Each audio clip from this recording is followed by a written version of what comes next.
First, to Mr. Hosfeet, carbon capture.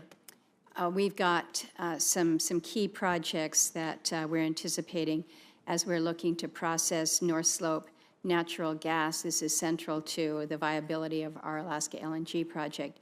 DOE has already been awarded funding for 2 CCS initiatives. One is ASRC's Carbon Safe Hub, and then a direct air capture feasibility study. Both of these are in limbo right now.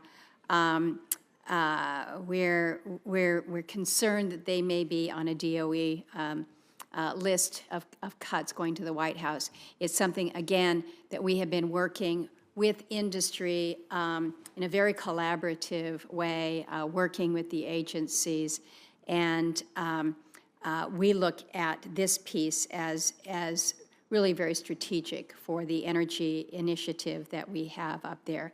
I know you're not in yet, but I'm just asking for your commitment to look critically at this, have the ability to defend these Alaska-based projects given their strategic energy importance. Senator, thank you for the question. As you stated, I'm not in, so I don't know the details, but I do commit to looking at projects that are part of the department. Carbon capture, especially for use for extracting additional hydrocarbons, is something that I'm passionate about. Prudhoe Bay benefited greatly because you didn't have a place to put the gas for a long time and you re-injected it, resulting in higher recovery. My home state of the Bakken is recovering somewhere between 10 and 15% of the oil in place, and CO2 is a potential solution to inject into the reservoir to recover more oil. We've got tremendous resource in our country. Alaska's blessed greatly with resources across the entire state, and CO2, if available at affordable levels, can be a great injectant, can be a great solution to recover more of that resource. We look forward to sharing more of the details about these projects and the opportunity to show you firsthand. Thank you, Senator. Let me turn to you, Ms. Jereza. As you know, map shows we're not connected by geography to the lower 48, and our grid is not part of a continental grid. And so we have some unique reliability and affordability challenges. Our grid is what we call the rail belt. So it goes up as far as the railroad, and then kind of comes back down the other way. But we have aging infrastructure, aging transmission infrastructure that we're dealing with. We've got limited redundancy. We've got high cost to our ratepayers.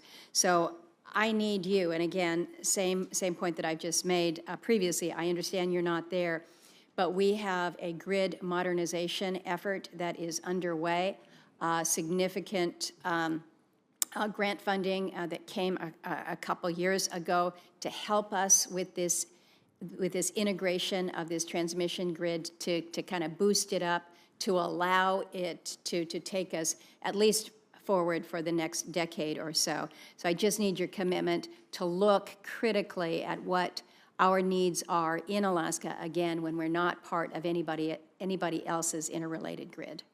Senator, it would be my pleasure to do that. I actually was fortunate enough to go to Cordova and see the great innovations that are happening at Cordova Super cool Electric. stuff. So I can't wait to go back. Yeah, good. Well, if confirmed. You will have that invitation.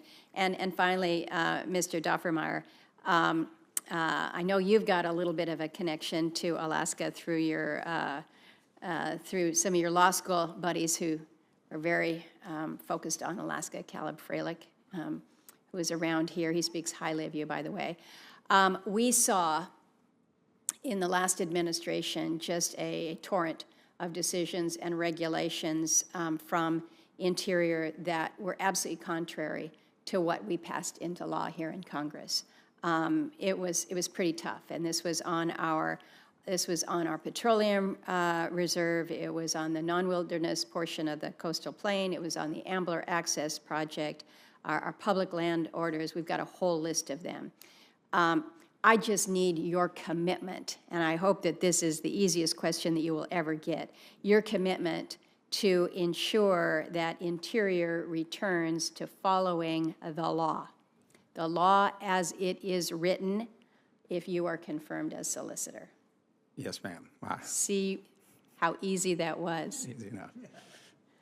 I appreciate that because we feel like we're pretty clear here in our policies, and then when it is not, when that's not followed through on the other end, great frustration. So look forward to seeing you keep that commitment.